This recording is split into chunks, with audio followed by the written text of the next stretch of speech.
Hey guys, today I'm going to be finishing up a control arm, ball joint, and tie rod installation on a 2009 Saturn Outlook.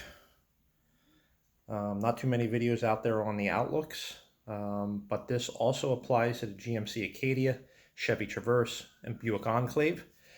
So what you see here should apply to your car roughly in the 2007 or 8 up to 2013 area. I'll actually show you in the manual the exact years. About a year and a half ago, I did a video on the catalytic converter for this car, which also applies to this other same GM cars. So go and check that out if you're doing a catalytic converter. Just like that video and in this video, the intent of this is not to show a in-depth detail, step-by-step, play-by-play removal and installation of every nut and bolt, because I'm not a mechanic and I am not a YouTube editor, so the video would be about 8 hours long if I filmed everything.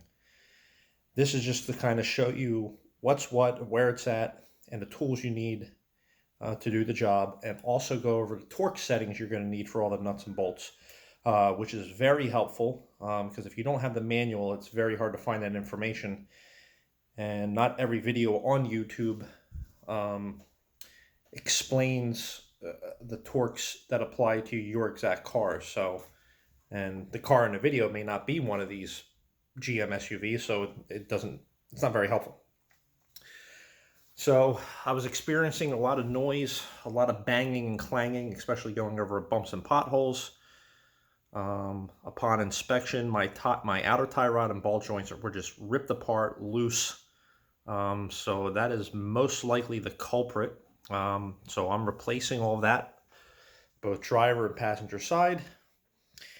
And in 2 days, I'm going to take it up to the street to my mechanic to get it aligned. Because I'm pretty sure what I'm going to do is not going to have it perfectly aligned, so I'll have them do a front end alignment and should be good to go. This side I actually already had done. I wanted to get the one side done, tightened up, torqued down, so at least I had something to present here to you to let you know how it went. The other side is still, go to the other side. The other side is still ripped apart. Control arm out, ball joint out. I still have this tie rod in place because I want to show you something with this in a little bit with the tool that you need to get it off. Special tool I had to get. Tool worked brilliantly, so I recommend it. So let's go over, and I want to go over all the things you need to get this done. So again, control arm with the ball joint on the end. And this bushing is actually a separate piece. It does not come with a new control arm, but it's what the shaft of the control arm goes through. I decided to buy new ones for this because I'm under here replacing this anyways, so why not get a new bushing? For each side, the bushings were about 25 bucks, so inexpensive, worth it. And then tie rod, that's the outer tie rod, and the straight piece is the inner tie rod, and that's the boot that goes over it. So I got new control arms and ball joints for both sides, new tie rods. Here's the new parts. Outer tie rod, inner tie rod, boot for it. They send the zip ties with them to zip tie it here and back here.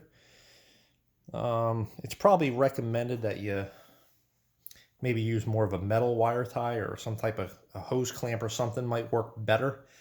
But for this, I'm just going to use these zip ties. For the most part, they don't really move around, so they probably should be fairly okay.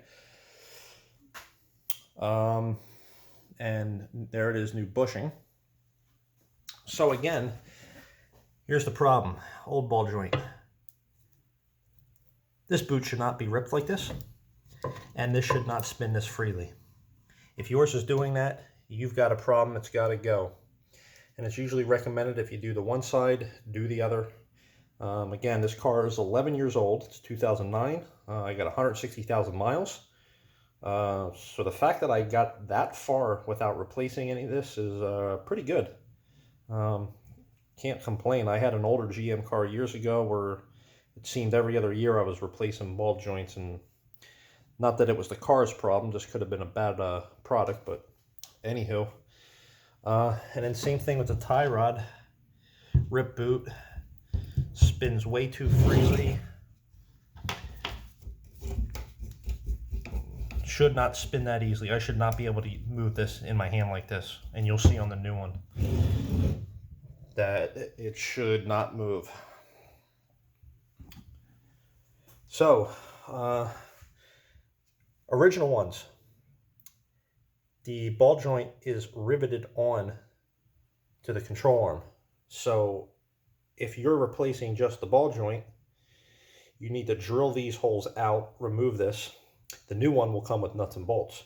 However, if you were replacing the whole thing, you're getting a new control arm too. Control arms now come with the new one on it, which saves you a lot of time and hassle. Also riveted on, but that's okay because, hey, if you can get another 100-some thousand miles out of it, then you're not going to have to worry about replacing ball joints anytime soon, so should be good to go. New tie rods. Again, even if I held this with two hands, this should not move. This should not move. They should be tight. It's going to have, once I get it bolted onto the car, you do have a little bit of play to move it then. But loosely in your hand, it should not. Again, here's the manual I have. I've had this for 6-7 years now. There's your vehicles and the years. Only the Outlook does not go up to 2013, only because they stopped making them in 2010, I believe. So otherwise, if I flip this to the back, there's the make and models and the years. So if you have one of these cars in that time frame, you're good to go. This book is very good to have. It's got some good pictures, good details.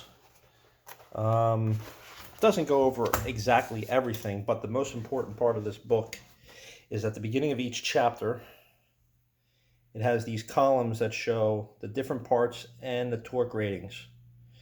So chapter 10, suspension and steering, that's where we're going to be for today's job. Everything in foot-pounds. Once in a while you'll see something in inch-pounds, but then you have to convert it to foot-pounds to use your torque wrench appropriately.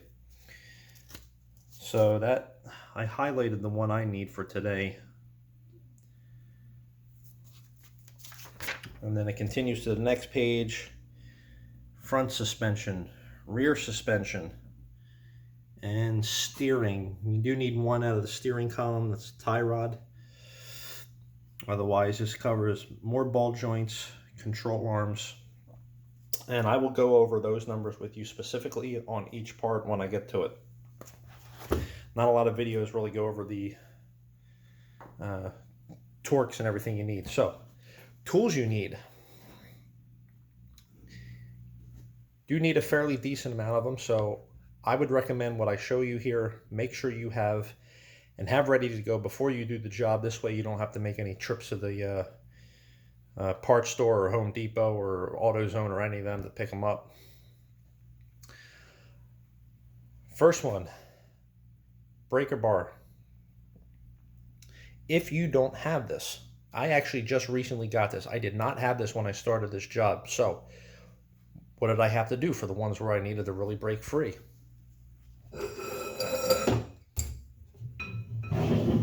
This is one of the handles for my jack. Took the handle off. The opening is big enough to get my ratchet handle in, and that works perfectly as a breaker bar. So if you don't have a breaker bar and you don't want to buy one, see if you have a handle on your jack that you can use. Worked perfectly. Next, probably my favorite tool here. This is an inner tie rod removal tool. I got this from Harbor Freight. I got it for about 35, 36 bucks. I think Pittsburgh Automotive is the name of the company that makes it. Best investment, because on these cars, the inner tie rod is very hard to get to get to this. Here's the nut that you got to get to loosen it. This is a 1 7/16 size.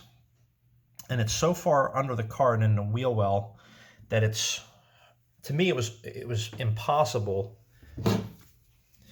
to come in here with some type of adjustable, grip it, and really get enough torque to break it free. That's why they make these tools. The tool is it's a 20-inch shaft, and it's large enough for the tie rod to go through. And it comes with 8 of these little adapter clips. This one is the one we need for this. Again, 1 7/16. That basically goes onto there. And then the tool slides on, locks into these clips, and then with your wrench and probably maybe even a breaker bar too, we'll break that free, and then you can get this off. It worked excellent. It's going to save you a lot of time and hassle. It's going to save you from banging up your knuckles underneath the car too. So, some adjustable wrenches come in handy. This is a 3/8 torque wrench with a 10 to 100 foot-pound range. This is a 1/2 inch torque wrench with a 50 to 250 range, I believe. Tie rod removal fork. I needed that because my tie rods were seized on. A couple hammers just in case. Some thread locker. Screwdriver you need in one section. This is a little 8mm socket. You need that for one single spot. It sucks you need it, but you probably will need it. So have a little 8mm ready.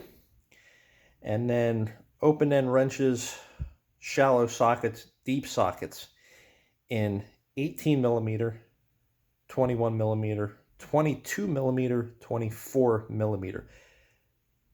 Have these and have them now. You're going to need every single one because every single nut and bolt on this is different. And there's some spots where you can't get a shallow one. You're going to need deep.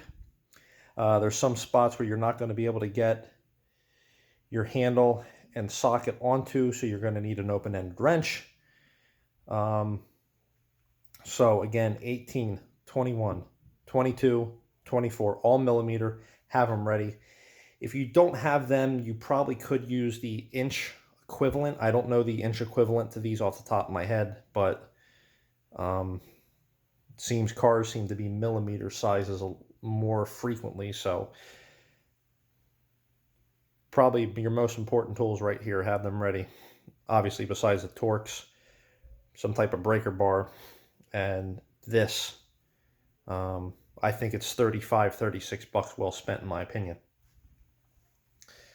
So, let's go over and take a look. Actually, I'm going to take this tool with you, show you how that works. And I'm going to show you where all the nuts and bolts are, the sizes, the torques, and how we can get to them.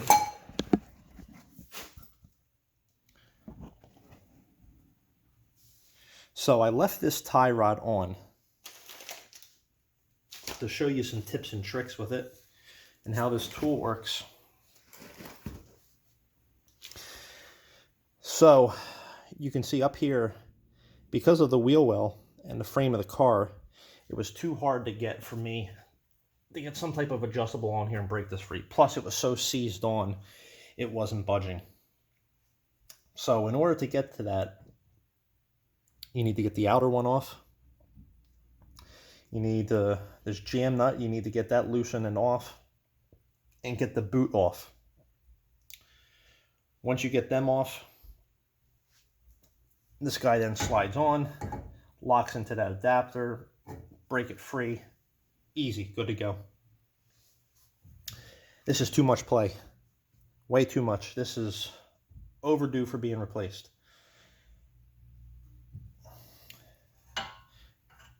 That's where this sits. Now, to get this off, Mine was very well seized on there. And also, before I broke any nuts and bolts free, I sprayed everything down that I knew I needed to with WD-40, let it soak in for 20 or 30 minutes, and then came back to do it. And some of them, even that wasn't even enough. I had to hit them again and just really break them free. So this nut is a 24 millimeter. You'll have to get an open end wrench on that, break it free. Number one tip I learned about these from friends and from watching videos online: if you're replacing the inner and outer tie rod, the tie rod, the shaft faces down on these. For the ball joints, the shafts face up. Tie rods, they face down. Before you take this apart, count how many times or how many turns with the shaft facing down, how many rotations it takes to get it off. That was just 3 because I had it on there loosely just to show you. For my car, the driver's side was 17 turns. The passenger side was 19 turns. Again, turn, I mean full 360 rotation. 1, 2, 3. So don't assume that both sides are going to be the same amount of turns. Remember that number, because when you go to put the new one on and you go to turn your new one on, you want to do that exact same turn count. And once you get to that final turn count, adjust your jam nut here, get it tightened down, get the new one in place. That'll get you fairly close, or close enough to good enough alignment where it will be drivable, and then you can get it to a shop to get a front end alignment done. It's probably not going to be perfect, but it should be good enough. So at least you feel safe enough that you can drive it to where you need to go. So again, the special tool up here was 1 7/16. 24 millimeter for the nut. Other things we got to get to, and sizes and torques. Let's go over that. So probably one of the first things to do is you have this stabilizer bar, link rod, whatever the proper name for it is. And this just, all this does is this stabilizer bar comes from here all the way up under, all the way to the driver's side. And really this sits more about there. And this bolts onto there. And then it comes up and it bolts on up there as well. But you can leave that end on. This you have to break free because you got to be able to swing this down out of the way to get to this nut and bolt that hold the control arm on. Otherwise, this bar is in the way and you're not going to be able to back that bolt out. So first thing I would do is get these loosened and off on both ends and get them out of the way and swing this bar out of the way. I'm just going to take this off to get this out of the way.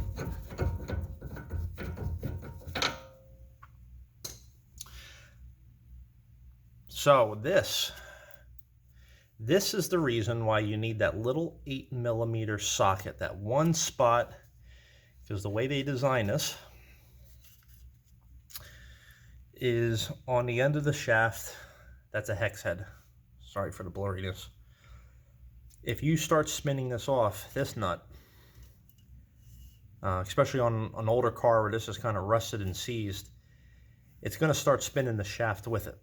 So you need that 8 millimeter socket to hold this in place while you loosen this up. This nut here is an 18 millimeter. And because of the way it sits, it's too hard to kind of get a handle and a socket on it. Also, because it's so deep,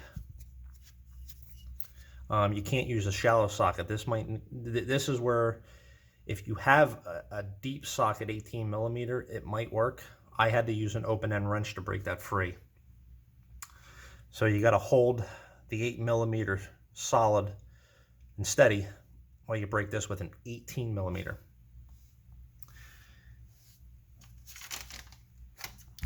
So control arm. Control arm has two bushings. One bushing is built into it. The other one is a separate bushing that bolts to the frame. The one that's built into the control arm goes into here, and that's got a long bolt that goes through here with a nut. That bolt and nut is a 21 millimeter. So you'll need a wrench and socket, one on each end, to break that free and get the new one on. 21 millimeter. And I'm sorry, yes, 21 millimeter. And when you torque that, that'll be torqued to 111 foot-pounds. The other end of the control arm, let's see if I can bend this up out of the way. The other end of the control arm has a separate bushing, and the bushing bolts onto the frame here with two bolts going through it, which are those two holes right there. Those two bolts, you'll need 18 millimeter open-end wrench and socket, and they get torqued to 55 foot-pounds. For this to make it easier to get to, these cars have these little flaps, I guess, to kind of protect the dust and debris from that kick up in the wheels and getting kicked into your engine compartment. So I just broke this free so I can get it up out of the way and get to it. I don't know if you necessarily have to. I just found it a lot easier and made the job simpler, so why not? This bushing is where the other end of the control arm, the shaft, will go through. The end of that shaft gets a nut, which is a 24 millimeter, and that will get torqued to 144 foot-pounds.